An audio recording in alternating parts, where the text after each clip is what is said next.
sambil boncengan naik motor begitu ya. Waktu itu agak gerimis, hujan-hujan gitu ya, nganter istri. Jadi istri di belakang, lalu di belakangnya lagi itu ada box styrofoam isinya lobster buat kiriman. Jadi saya rencana setelah nganter istri ke sekolah, lalu kemudian nganter lobster begitu ya. Nah itu sampai tengah jalan itu saya ingat tuh di flyover itu saya baru sadar bahwa di belakang saya itu styrofoamnya itu.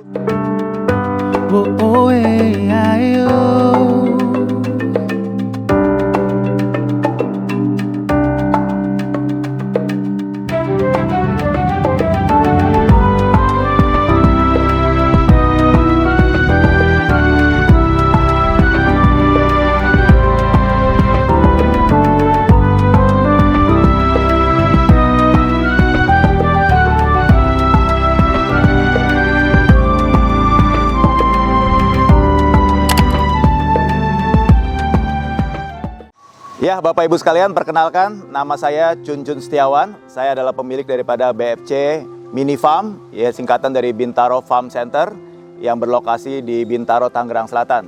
Saya sudah berkeluarga, saya ada 1 istri dan juga 2 orang anak. Kegiatan saya sehari-hari adalah mengurus budidaya lobster air tawar, kemudian saya juga memberikan pelatihan budidaya lobster air tawar, dan saya juga sekaligus sebagai konsultan di bidang budidaya lobster air tawar. Dan juga saya di sini mengembangkan lobster air tawar tidak hanya sekedar untuk dijual sebagai lobster konsumsi, namun juga saya kembangkan untuk sebagai wisata.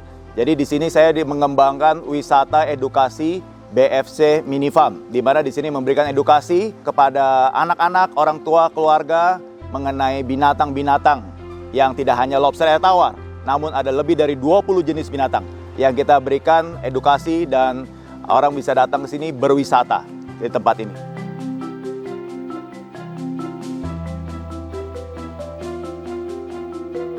Ya, baik. Jadi saya memang dari kecil tuh suka berbisnis, begitu ya. Jadi saya ini mulai dari SD itu sudah berjualan. Dato SMP, kemudian menjualan alat tulis, lalu kemudian STM, ya, kemudian setelah itu kuliah, itu semua saya jalani dengan berbisnis seperti itu. Dan itu macam-macam bisnisnya, gitu ya. Dari mulai menjual barang, beli barang dari Glodok, lalu jual lagi di tempat sekolah, sampai kemudian ada multi level dan sebagainya, itu semua saya jalani bisnis itu. Sampai saya setelah lulus kuliah, itu saya lulus kuliah S1 Teknik Elektro dari Institut Teknologi Indonesia, itu dengan predikat cum laude. Namun setelah lulus kuliah, itu saya nggak bekerja. Saya justru memelihara ikan cupang hias. Jadi ketika orang lain lulus kuliah dengan nilai yang baik dan sebagainya, mencari pekerjaan, mencari jabatan dan seterusnya, saya justru terjun ke kolam, ke empang, ke comberan. Mencari apa? Mencari cu. Jadi waktu itu saya piara ikan cupang itu makanannya adalah kutu air, lalu ada anak nyamuk cu buat dikasih makan. Jadi waktu saya cari cu itu mungkin orang-orang di sekitar saya, orang-orang yang tinggal di sekitar saya itu berpikir, nih orang lulus kuliah, tapi kok abis lulus kuliah malah kecomberan nyarokin cu, begitu ya. Nah itu saya lakukan. Ketika saya ambil cunya, kasih makan buat ikan cupang, namun tentunya cara saya menjual ikan cupang berbeda. Jadi ketika saya memelihara ikan cupang itu, dari mulai berapa ekor dikembangkan sampai ratusan ekor, kemudian saya jual dengan cara apa? Saya foto, lalu kemudian dimasukkan ke website di luar negeri, yaitu aquabit.com. Di situ website ini menampilkan ikan-ikan cupang yang dijual seperti itu di luar negeri. Lalu kemudian setelah itu mereka ada yang beli dan sebagainya, lalu saya kirim. Dari situlah saya memulai usaha peternakan ikan cupang hias, gitu ya. Dan saya mengurus semua sendiri. Mulai dari itu akuariumnya ada sekitar 300 akuarium, itu setiap hari saya bersihkan hampir 100 akuarium. Nanti Senin dan seterusnya, itu saya isi dengan membersihkan akuarium, mengurus ikan cupang hias. Jadi ikan cupangnya bukan buat aduan ya, itu buat hias. Lalu kemudian dari situ saya udah memiliki akuarium, lalu ada kolam juga, begitu ya. Nah kemudian saya suatu waktu ke tempat kawan saya. Dan di tempat kawan saya ini, itu ternyata dia pelihara lobster air tawar. Nah ini menariknya, saya lihat di situ, wih kok ini orang piara lobster tapi di air tawar begitu ya. Nah kemudian saya mulai, awalnya saya memang nggak langsung ternak lobster air tawar, saya cuma awalnya trading. Jadi ini suatu usaha yang istilahnya nggak perlu banyak modal, jadi saya beli dari dia, lalu saya jual lagi, seperti itu. Bahkan kadang-kadang nggak pakai modal, karena saya beli dari dia, saya bawa dulu, saya jual, dapat uang, baru saya bayar, begitu, karena teman kan, begitu ya. Nah singkat cerita, karena udah mulai begitu banyak yang beli lobster, saya pikir, wah kenapa saya nggak ternak sendiri? Lalu kemudian saya beli beberapa set indukan, ya, satu set itu ada 8 ekor, lalu saya ternakan, lalu setelah udah ternakan saya jual hasilnya, seperti itu. Nah, awalnya memang saya kembangkan lobster air tawar ini lebih ke arah buat hias. Jadi orang biasa beli itu karena lobster air tawar kalau dipelihara di air bersih warnanya biru dan seterusnya.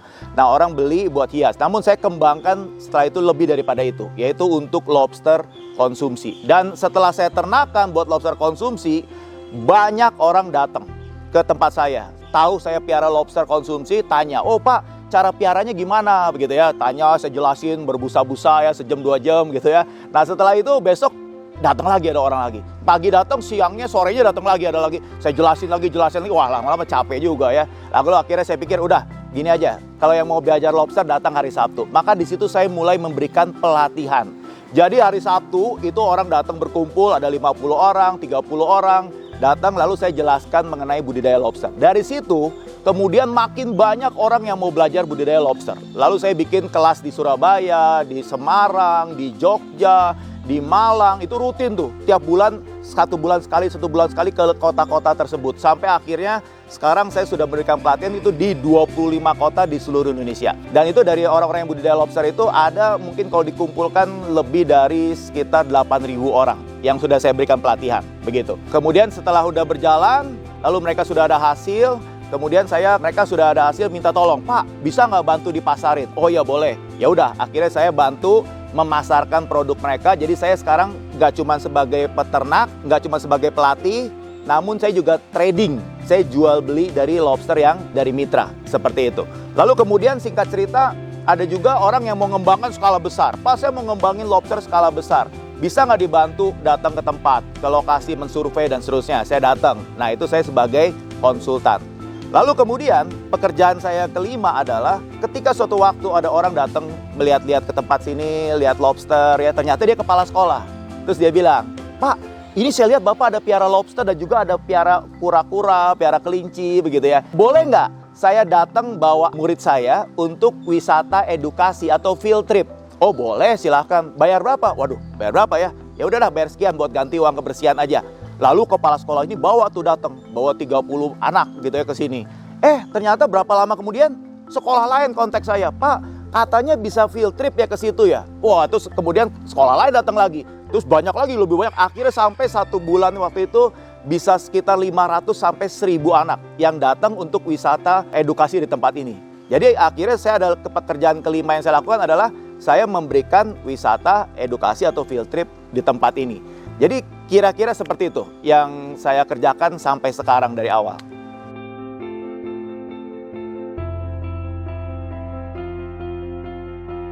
Jadi memang ketika memulai usaha lobster air tawar yang saya lakukan ini, itu memang awalnya tidak mudah. Karena yang saya lakukan ini adalah budidaya lobster air tawar, lobster yang diimport daripada Australia, dari luar negeri. Jadi bukan sesuatu yang umum di Indonesia.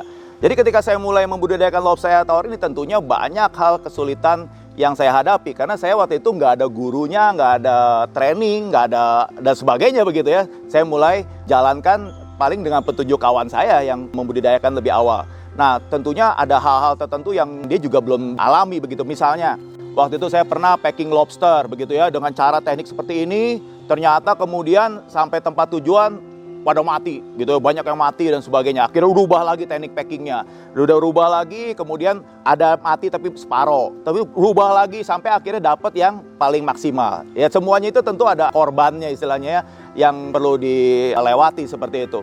Bahkan saya awal-awal itu ketika saya mulai budidayakan lobster ini, itu waktu itu saya baru menikah begitu ya, baru menikah. Jadi awal-awal itu memang modal tuh terbatas begitu ya. Kemudian ketika saya ada pesanan orang mau beli begitu, saya mau nggak mau karena barang terbatas, saya beli dari orang lain.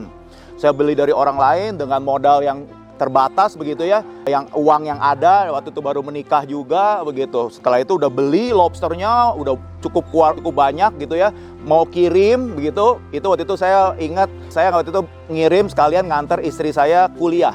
Jadi istri saya kebetulan kuliah di sekolah teologi, lalu saya nganter dia ke sekolah sambil boncengan naik motor begitu ya. Itu waktu itu agak gerimis, hujan-hujan gitu ya, nganter istri. Jadi istri di belakang, lalu di belakangnya lagi itu ada box styrofoam isinya lobster buat kiriman. Jadi saya rencana setelah nganter istri ke sekolah, lalu kemudian nganter lobster begitu ya.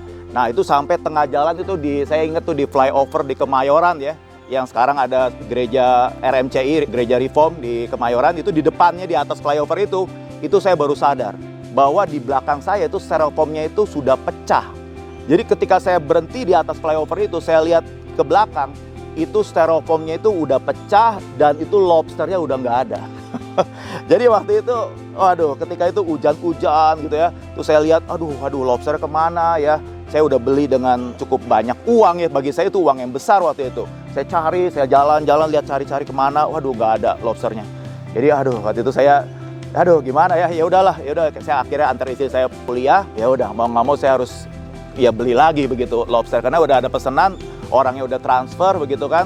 Saya harus beli lobsternya, akhirnya saya beli lagi. Dan itu, itu pengalaman yang gimana ya, sedih banget waktu itu kalau saya ingat ya, seperti itu. Namun ya itu adalah hal-hal yang memang harus kita lewati, seperti itu. Namun kadang-kadang orang kalau ngelihat kita yang sekarang gitu ya, waduh enak ya, gampang ya, tinggal gitu dan sebagainya begitu ya. Namun kadang-kadang orang dalam satu usaha itu perlu tahu bahwa ketika kita melihat orang yang sudah berjalan dengan baik, dengan sukses dan sebagainya, itu harus tahu bahwa di belakang kesuksesannya itu pasti ada suatu hal, perjuangan, kesulitan yang pernah dia hadapi, seperti itu. Dan itu membuat kita menjadi kuat. Jadi ketika nanti misalnya kita mau usaha ya, jangan berharap bahwa ketika kita usaha itu langsung sukses, langsung lancar begitu. Pasti ada masalah, ada kesulitan yang harus dihadapi.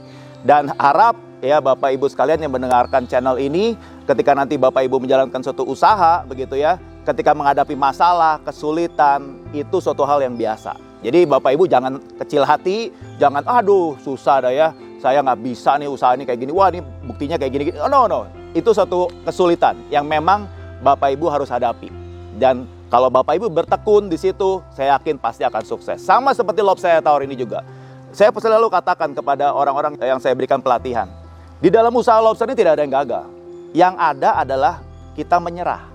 Jadi kita baru menghadapi kesulitan, menyerah. Namun kalau Bapak Ibu menghadapi kesulitan dan terus cari bagaimana nih caranya, gumulkan, pikirkan, berdoa, Tuhan bukakan bagaimana cara yang terbaik, maka saya yakin percaya kita pasti bisa melewati semuanya itu.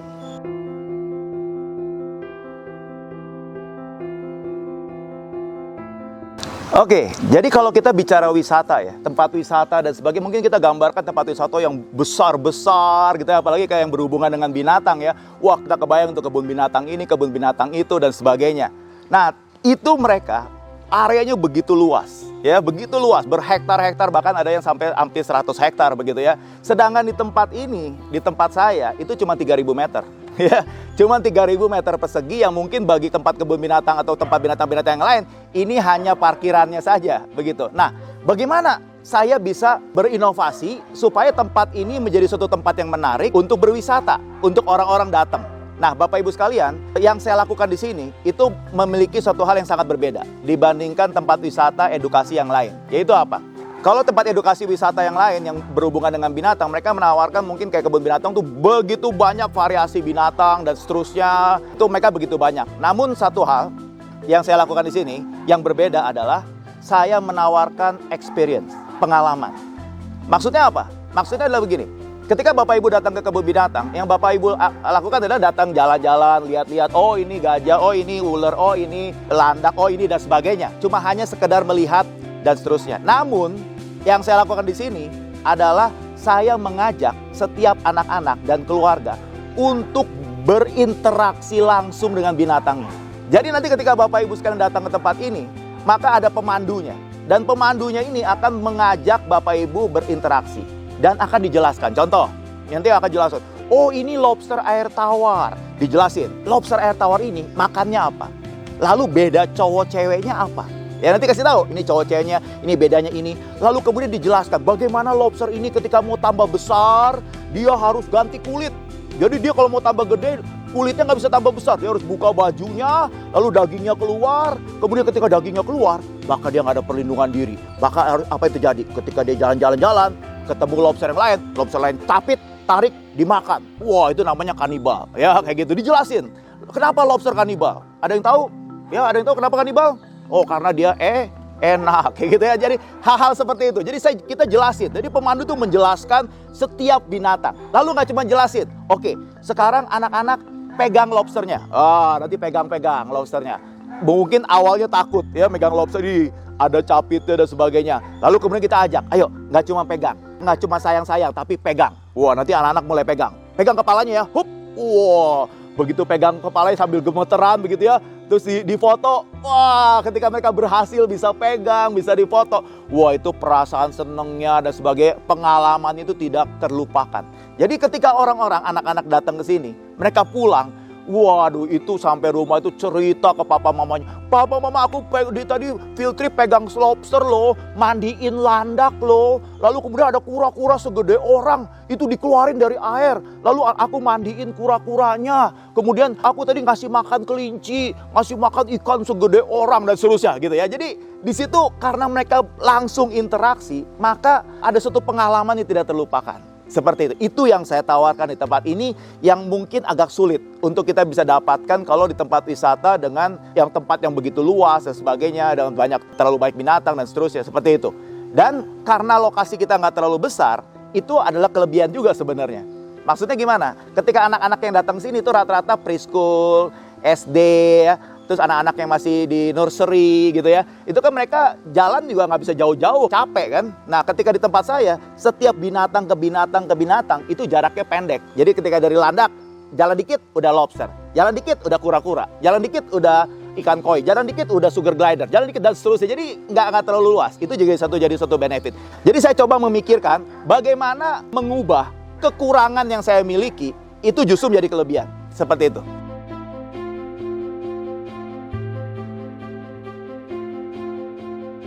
BFC Farm ini basicnya adalah peternakan. Jadi Bapak Ibu sekalian yang datang ke tempat sini itu akan melihat banyak peternakan. Jadi kita ada ternak landak, jadi bisa lihat dari mulai proses dari yang indukannya, lagi menyusui, anakannya, dan sebagainya. Nah memang saya terus terang sih karena basicnya peternakan, jadi saya kadang-kadang terus terang selama ini kita biarkan gitu apa adanya seperti peternakan begitu.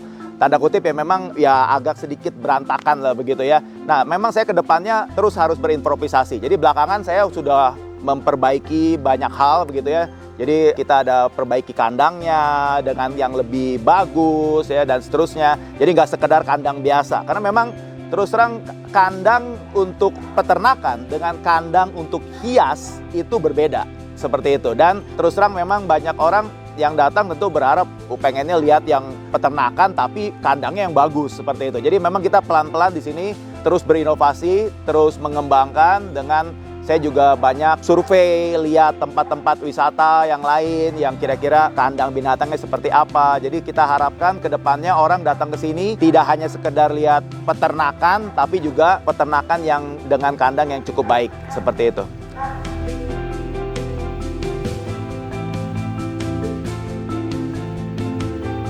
Ya, jadi kalau untuk di dunia lob saya tawar, saya memang sudah cukup lama ya. Saya tergolong orang lama. Saya dari tahun 2002 mulai usaha lobster. Berarti kalau sampai sekarang itu kurang lebih sekitar 20 tahun. Ya, saya ada tulis buku juga, diterbitkan, dijual di Gramedia.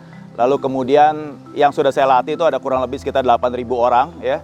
Kemudian saya juga ada membentuk kelompok-kelompok. Jadi saya itu sebenarnya sifatnya itu lebih ke arah mensupport orang yang mau usaha lob saya tawar. Jadi ketika orang mau usaha lob saya tawar, mereka butuh apa? Oh, saya butuh diberikan pelatihan, saya berikan pelatihan. Kemudian orang yang mau usaha lob saya tawar, saya udah diberikan pelatihan, lalu saya butuh indukan, saya support. Saya supply juga indukan, supply anakan, lalu kemudian pakannya, lalu kemudian ketika mereka kesulitan di tengah jalan, saya bentuk sebuah grup WhatsApp konsultasi.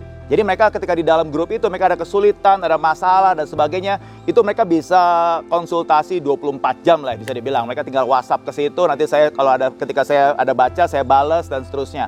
Lalu ketika mereka sudah ada hasil lobsternya, itu juga saya ada grup namanya grup pemasaran. Jadi mereka saya masukkan di situ, saya akan pertemukan langsung antara yang pembudidaya dengan pasarnya. Terus terang kalau dulu ya, saya dulu itu saya kan trading. Jadi trading itu artinya apa? Saya beli dari mitra dengan harga lebih rendah, lalu saya jual ke konsumen dengan harga lebih tinggi. Tentunya kan saya harus dapat untung karena ketika nampung nanti ada ini ya biaya dan sebagainya, ada perlu dapat keuntungan kan. Maka saya lakukan seperti itu dulu. Tapi kalau sekarang saya bebas. Mereka mau jual langsung saya bikin grup pemasaran, saya hubungkan langsung dengan pasarnya, dengan restorannya, dengan apa ya, silakan ketemu langsung. Seperti itu. Jadi nggak usah lewat saya. Supaya apa? Supaya si mitra ini bisa dapat harga lebih tinggi. Begitu. Nah, kenapa saya lakukan seperti itu? Karena saya ingin membantu mereka sih, biar mereka supaya dapat harga lebih bagus, keuntungan lebih tinggi, dan seterusnya. Dan saya juga bagi saya pribadi, saya memiliki banyak waktu. Terus terang kalau saya trading, maka saya harus terus continue melihat stok saya berapa. Kurang, saya harus cari ke mitra, cari ke sini, cari ke situ. Belum lagi kiriman ke restoran, kiriman ke hotel, ada beberapa, ada supplier, ada hotel, ada restoran, harus kirim ke sana, harus siapin stok. Lalu belum lagi nagih uangnya dan sebagainya itu, wah itu trafficnya akan banyak, saya harus butuh banyak waktu. Begitu. Nah, dengan yang saya lakukan sekarang, saya lebih ke arah mensupport. Memang keuntungan tidak sebesar yang kalau saya trading, seperti itu ya. Namun ketika saya lakukan seperti ini, itu bagi saya sudah cukup. Ya, bagi saya sudah cukup. Apa yang saya dapat sekarang, itu sudah cukup. Meskipun kalau mau tanda kutip ya, di ngoyoin, bisa lebih banyak lagi. Tapi saya lebih memilih seperti itu. Pertama, menguntungkan mitra. Yang kedua, bagi saya juga punya lebih banyak waktu untuk saya bisa pelayanan. Jadi saya sendiri ada pelayanan di gereja, begitu ya. Saya sendiri sebagai bagian penggembalaan di gereja. Lalu kemudian juga saya pemain musik di gereja. Saya main alat musik French horn. Lalu kemudian saya juga sekali waktu itu ada pergi pelayanan ke KKR regional, ke daerah-daerah tertentu seperti di NTT dan sebagainya. Dan itu biasanya bisa seminggu, 2 minggu begitu. Dan itu saya bisa lakukan. Kenapa? Karena saya nggak terikat dengan apa yang saya lakukan di sini. Saya bisa atur waktu, begitu. Jadi saya lebih menikmati seperti ini.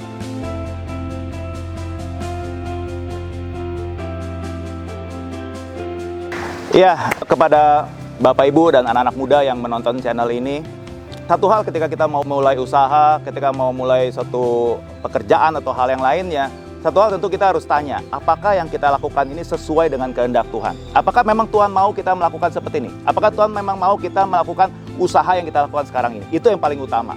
Kemudian setelah itu, kita jalankan usaha itu dengan kerja keras. Kerja keras, lalu kemudian hemat, ya. Karena seringkali kalau saya lihat ya, orang-orang yang mulai usaha dan sebagainya, belum apa-apa, sudah, dapat untung dikit, langsung beli motor. Dapat untung dikit, langsung beli mobil. Dapat untung dikit, langsung ini, dan sebagainya, beli gadget yang mahal dan seterusnya.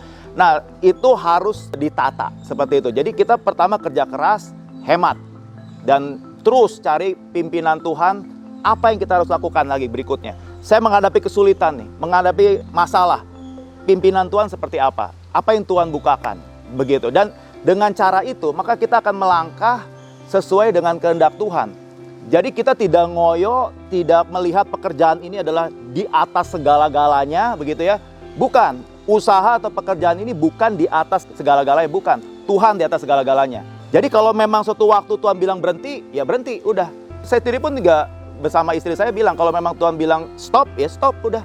Tutup, jual, nggak masalah. Nggak pusing begitu. Karena memang bukan ini yang utama, ini bukan segala-galanya. Jadi kalau Bapak Ibu dan anak-anak ya, generasi muda yang ada yang mau mulai usaha, maka mulailah pikirkan bahwa yang utama apa? Apa yang utama? Jangan usahamu, pekerjaanmu itu menjadi yang utama sehingga mengorbankan semuanya. Mengorbankan pelayanan, mengorbankan waktu, mengorbankan keluarga dan sebagainya. Jangan. Tapi lihat apa yang utama. Kalau kita bisa lihat apa yang utama, maka kita melakukan hal yang benar. Tarik nafas dulu, tarik nafas. Oke, siap. Oke. Siap ya? 1, 2, 3. Lebih panjang. Ini namanya, Labi. bukan. Ini namanya kura-kura leher panjang. Kura-kura ini aslinya dari Papua dan makannya ikan hidup. Baik, ikannya nggak dimakan. Ini cuma buka mulutnya lebar, lihat ikannya di mana. Hah, ditelan hidup-hidup. Bapak pernah lihat dia makan ikan tau nggak? Ikannya masih goyang-goyang di lehernya. Berdiri. Bapak Ibu, kalau kita beruntung kita akan melihat dia melakukan sesuatu yang Bapak Ibu, bahkan nenek pun belum pernah lihat seumur hidup. Yaitu apa? Kura-kura kencing. Ya, cuma dikit. Tadi banyak. Biasanya banyak muncrat sampai jauh sampai kena sana. Tapi nggak usah khawatir. Kalau dia muncrat sampai kena sana, semua akan bagi rata. Semua dapat. Tenang aja. Nggak usah khawatir. Nggak usah rebutan. Mana dikit lagi? Ayo. Biasanya kenceng banget. Iya. Kenceng. Mana ada? Ayo dong. Ayo dong. Kenapa dia kenceng, Pak? Oh, karena dia minum. Kalau kambing enggak. Kenapa bisa diatur? Oh enggak, nggak bisa diatur. Karena ada juga rombongan-rombongan yang datang kurang beruntung, nggak bisa lihat. Ya sudah, kita sarankan dia datang lagi beli tiket masuk lagi. Lihat kakinya. Ini adalah ciri-ciri kura-kura air tawar. Kakinya kayak kaki bebek. Jadi lihat dari kaki bisa tahu air tawar, air laut atau kura-kura darat. Kalau kura-kura darat kayak tadi, kalau kura-kura laut penyu kan kayak gini kan sirip ya. Nah jadi dari kaki bisa tahu ya. Mau lagi? Oh, lain kali ya kurang maksimal. Nanti lain kali datang lagi ya, beli tiket masuk lagi. Nih, ini laki-laki. Ini di sini nih. Tadi lehernya panjang. Yang ini nggak ada kepalanya. Ini dekat. Coba dia nggak ada kepala. Ya tuh. Nggak ada kepalanya. Nggak ada kepala. Berarti jadi saya, Pak. Nggak ada kepalanya. Iya. Udah nggak ada kepalanya, Mas. Kasih lihat lagi. Udah nggak ada kepalanya, bagian bawahnya patah tuh. Patah tuh. Waduh. Coba lihat yang lain tuh. Tuh, yang lain kan nggak patah tuh. Tuh, nggak bisa nutup tuh. Yang ini patah. Udah mati. Lebay ya. Ternyata tahu nggak apa? Kura-kura ini ada 2 pintu. Iya. Bukan bohongan. Pintu belakang dan pintu depan. Pintu belakang untuk apa? Melindungi kaki belakang dan ekornya. Jadi kalau ada bahaya, kakinya masuk, ekornya masuk, tutup pintu. Mau digigit buaya, mana kakinya? Nggak bisa, pintunya udah tutup. Satu lagi pintu depan. Pintu depan buat apa? Kamu makan.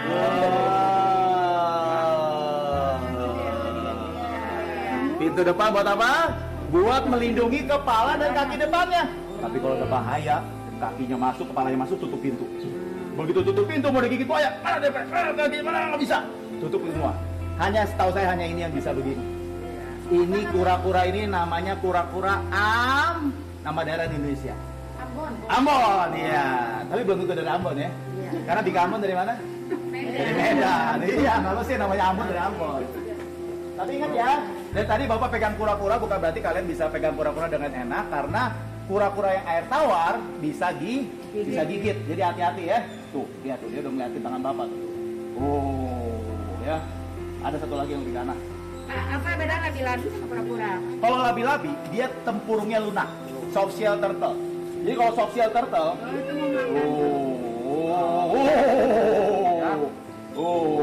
kalau soft shell turtle pertumbuhannya cepat. Jadi memang buat dikonsumsi. 1,5 tahun digedein itu bisa buat dikonsumsi. Udah beratnya sekitar setengah kilo sampai 1 kilo.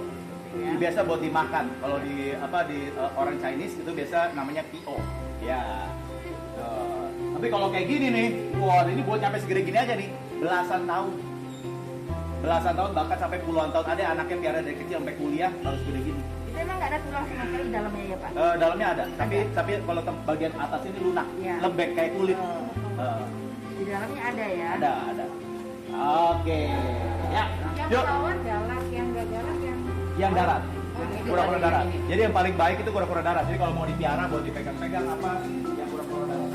Kalau penyu itu, Pak, galak Sama, dikit. Oh, mungkin. Dikit. Dia air itu bukan untuk berenang, tapi dia hanya untuk misalnya lagi panas, dia keturun ke air Iya, biar supaya harus ada yang pegang.